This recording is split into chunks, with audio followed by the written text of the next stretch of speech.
Java chapter 2 advantages and disadvantages study करेंगे आज हम। सबसे पहला एडवांटेज है प्लेटफॉर्म इंडिपेंडेंस।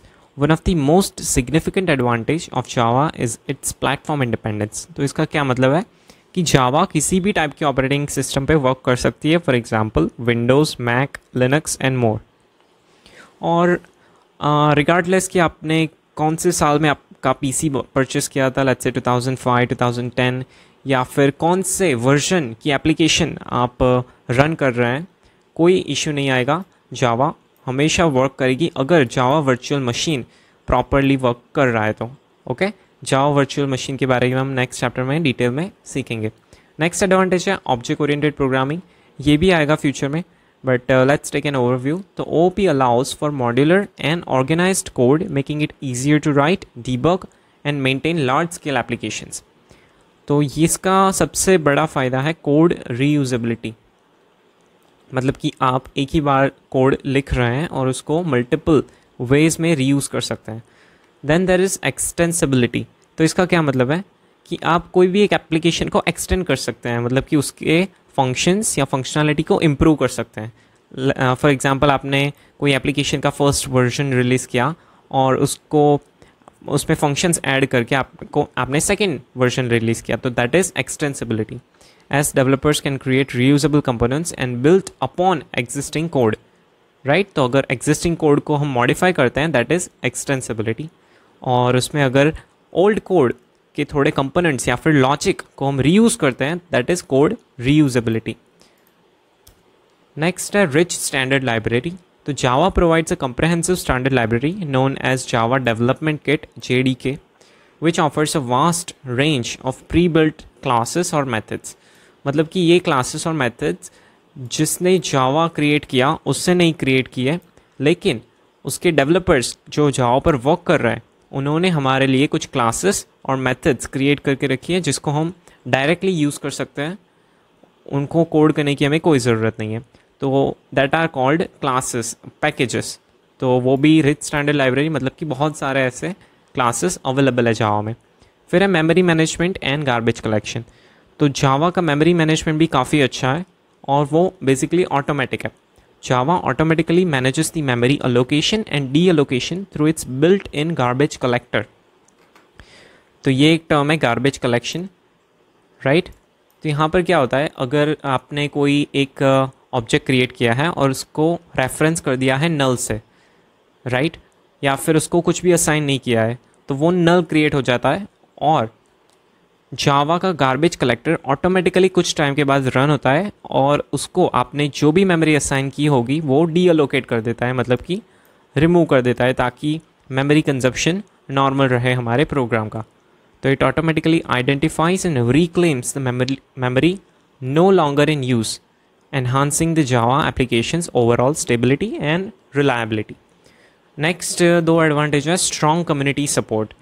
तो यहाँ पर अब देखिए, मैं ये वीडियो बना रहा हूँ, that is also one kind of community support. मतलब कि जितनी बड़ी कम्युनिटी होगी उतना ही कोई लैंग्वेज को लर्न करना आसान होगा, क्योंकि उसके ज़्यादा रिसोर्सेज अवेलेबल होंगे।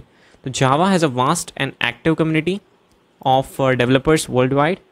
This community provides extensive resources including documentation, मतलब कि आपको बहुत सारे resources मिल जाएंगे, tutorials, ये एक kind of tutorial है, right? Open source libraries making it easier to learn and troubleshoot and collaborate on Java projects. तो ये community support काफ़ी important होता है कोई भी language में। For example, अगर आपको C# सीखना है तो उसमें इतना community support मिलेगा उसमें भी, लेकिन compared to Java जितना नहीं मिल सकता है। फिर scalability and performance.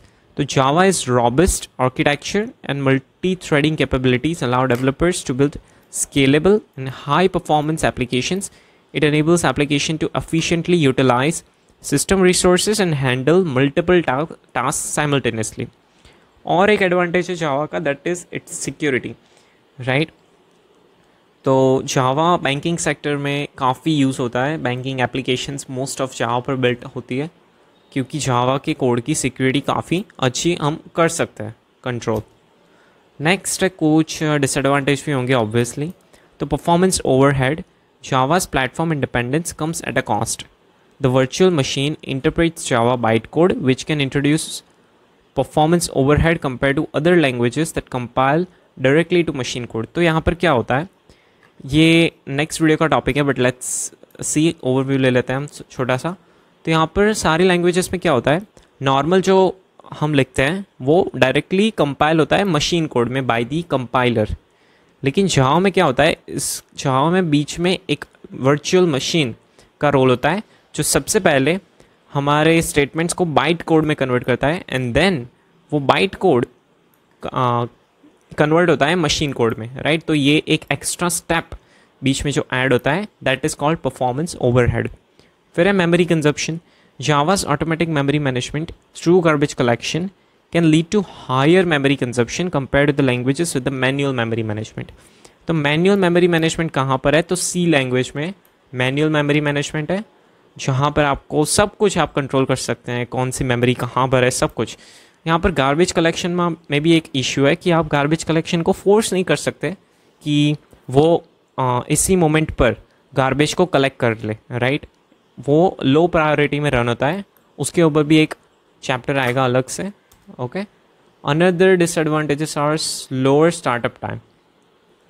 Java applications typically have a slower startup time compared to the applications written in other languages like C, C++.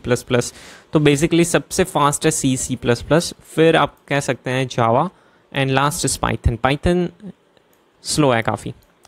This is because Java applications require the JVM to be initialized and the necessary libraries to be loaded before the application can start executing. जैसे कि मैंने यहाँ पर कहा एक step increase हो जाता है, तो basically that will slow the startup time.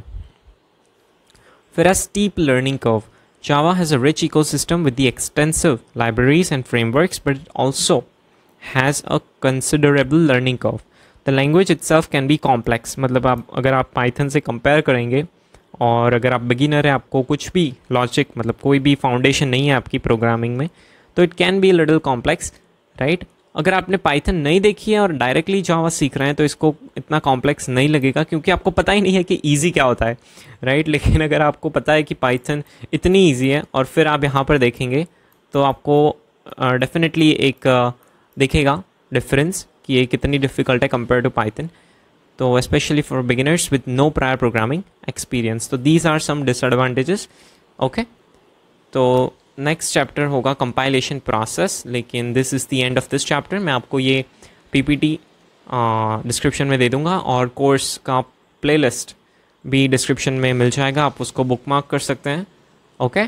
और अगर आप नए हैं इस चैनल पर तो प्लीज़ सब्सक्राइब कर देना और इस वीडियो को भी लाइक कर देना। Thank you.